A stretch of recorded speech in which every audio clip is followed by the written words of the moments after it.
டெல்லியில் இன்று காலை 11 மணிக்கு பிரதமரை சந்திக்கிறார் தமிழக முதலமைச்சர் மு க ஸ்டாலின். தமிழகத்திற்கான நிதியை உடனடியாக வழங்க நேரில் வலியுறுத்துகிறார்.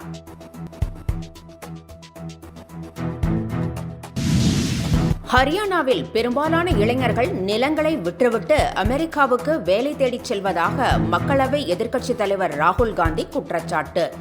வேலைவாய்ப்பு கட்டமைப்பு முற்றிலுமாக அளிக்கப்பட்டிருப்பதாக ஹரியானா தேர்தல் பிரச்சார பொதுக்கூட்டத்தில் பேச்சு.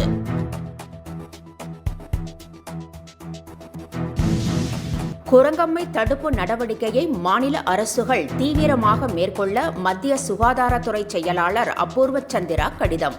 அதேவேளையில் மக்களை பீதியடையச் செய்ய வேண்டாம் என்றும் அறிவுறுத்தல்.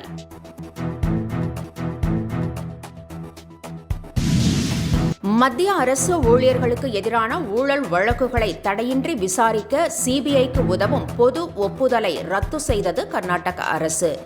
இனி ஒவ்வொரு வழக்கு விவாதங்களும் சரிபார்க்கப்பட்ட பின்னரே விசாரணைக்கு அனுமதிக்கப்படும் என்றும் தகவல்.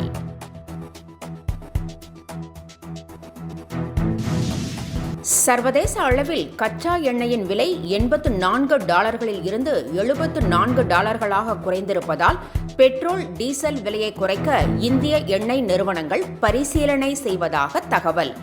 2 அல்லது 3 ரூபாய் வரை குறைய வாய்ப்பு.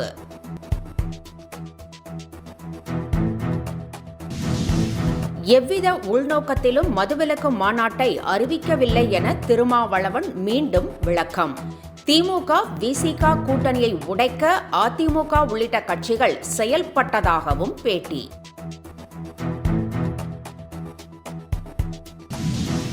திமுக கூட்டணியில் இருந்து விசிகவை பிரிக்க முடியாது என திமுக மாணவர் அணி தலைவர் ராஜீவ்காந்தி திட்டவட்டம். திமுக விசிக கூட்டணி கொள்கை கூட்டணி என்றும் அதிலிருந்து விசிகவை பிரிக்க அதிமுக போன்ற கட்சிகள் கனவு காண்பதாகவும் குற்றச்சாட்டு.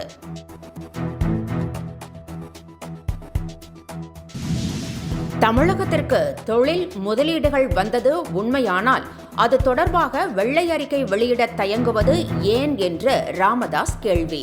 வெள்ளை அறிக்கை வெளியிட தயங்குவதால் முதலீடுகள் வரவில்லை என்ற சந்தேகம் எழுந்திருப்பதாகவும் விமர்சனம்.